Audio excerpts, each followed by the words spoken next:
Hi, this video is going to be called Bible History.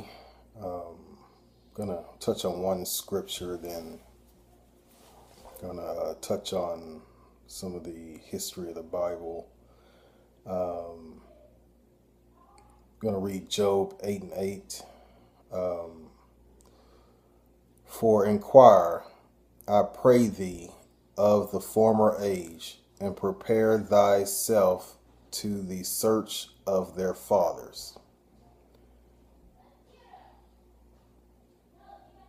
I'll keep going to verse 9. For we are but of yesterday and know nothing, because our days upon the earth are a shadow.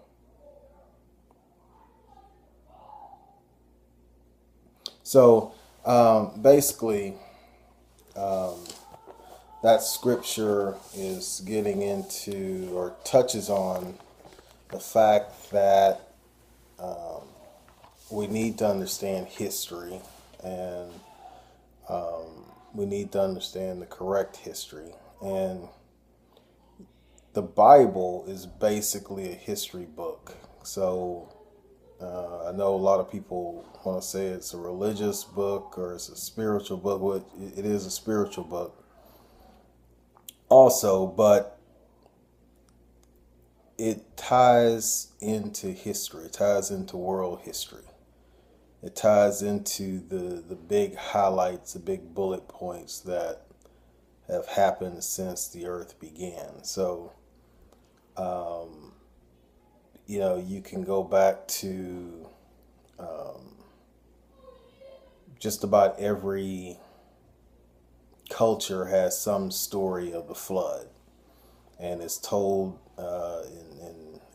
in different ways. But just about every culture has history of the flood, and there's actually archaeological proof that confirms the flood happened. There's the markings of the drainage. There's I don't know that scripture off the top of my head. There's a scripture in Psalms that touches on the fact that when the water drained from the flood, that the mountains rose or something like that. And there's actually archaeological proof that shows that the mountain ranges in certain parts of the world basically have increased, so there's a lot of archaeological proof that the flood took place. And then when you get past the flood, which if you have an understanding of the Bible, the flood is the first death. Then you get into you know Noah and his three sons, Shem, Ham, and Japheth. And you get into the things that happen with that. So there's archaeological proof that there is an ark in the mountains of Ararat in Turkey. There's archaeological proof of that. Then you get into these three sons, and so of course all of that's in Genesis. You get into the three sons, which are also in Genesis, and you get into how God gave them certain allotments of land. And with Japhet having, at that time, with Europe and Africa and Asia, being, the only known parts of the world, Japhet having the northern portions of Europe and the islands there in the Mediterranean, and Greece, those areas. Shem having, basically what's known today as the Middle East,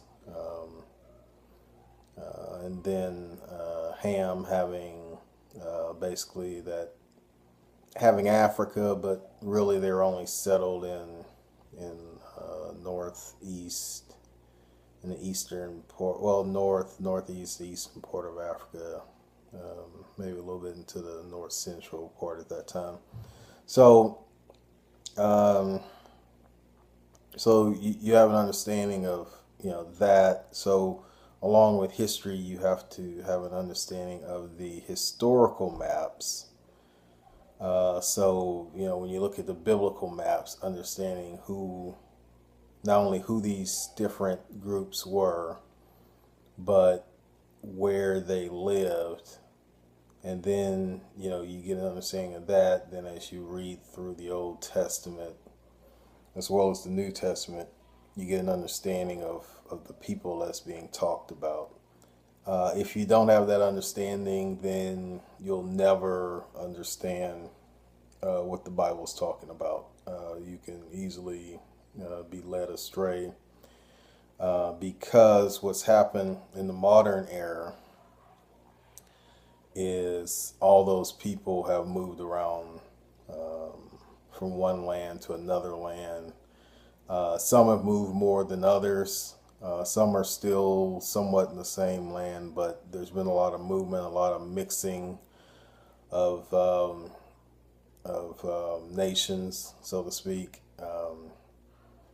Um, there's been, people who are now claiming to be other people because they live in the land now and they're claiming the history, which, that because you live there now, you can't necessarily claim the history of what, those people were in that land. So there's been a lot of that. So you not only have to have an understanding of the biblical map, but you have to kind of go period by period forward and understand the movement of the different nations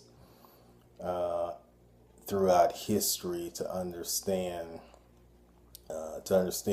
what the Bible is talking about and what people is talking about.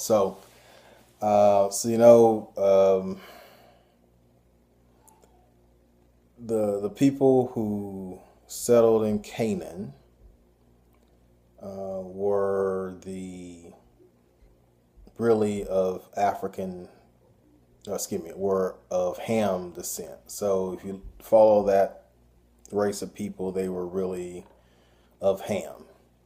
Okay, and so they really were in Shem's area because they were in the land which, if you read through Genesis, that land of Canaan and some of the surrounding areas was really part of the Garden of Eden.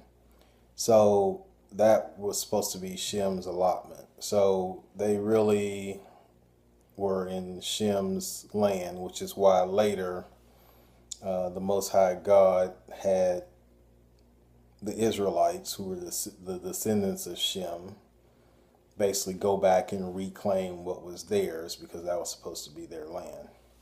That's why the Most High God, Yahweh, had Abraham go to that land. He was originally in Ur of the Chaldees, and the Most High God directed him to go to that land and said he was going to give that land to his descendants. But of course, there were already people there. So the way he was going to give it to him was he was going to multiply his seed and have them come in and take the land.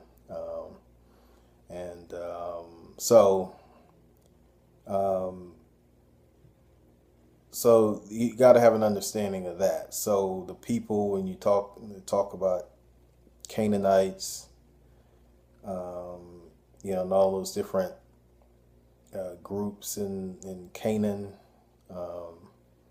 Not all the groups, but most of the groups in Canaan they were talking about people from the line of Ham. And then, as you know, Shem was the progenitor of Eber, who was the progenitor of the Hebrews. And eventually down the line, the progenitor of the Israelites. So,